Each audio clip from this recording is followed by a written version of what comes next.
Sveiciens! Vēl viens foršs augs, dzeltenā ilzīte, sākus jau ziedēt pēc lapiņām, lai jūs redzat, viņš ir tāds. Un šis ir viens no tiem augiem, kur varat ievākt. Es parasti vācu tikai tos kurvīšus ziedu.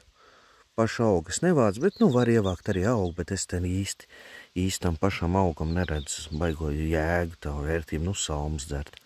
Tāpēc es parasti ievācu tikai kurvīšus.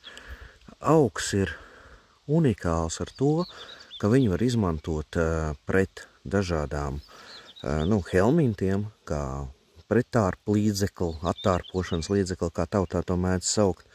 Un viņam nav nekāds blakans, viņš nav tā kā, pieņemsim, biškrēsliņš, kurš ir toksisks bišķiņi, un viņš var nograut akans, vai vērmeli, kurš katrs var iedzert.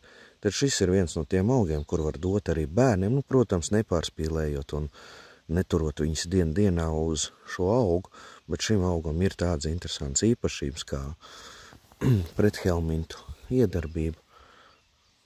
Tā, lai jūs viņu varat redzēt.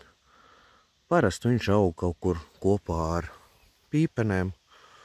Vienā laikā zied, praktiski drusku varbūt vēlāk. Un augs ir vērtīgs. Ievācot, protams, prethelmintu īpašības nav vienīgās viņam, bet to jūs palasīsiet paši, kam viņš vairāk der. Bet, ziniet, ka tāds augs ir, var ievākt, sažāvēt un tālāk izmantot savos ieskatos pēc saviem ieskatiem dažādām vajadzībām.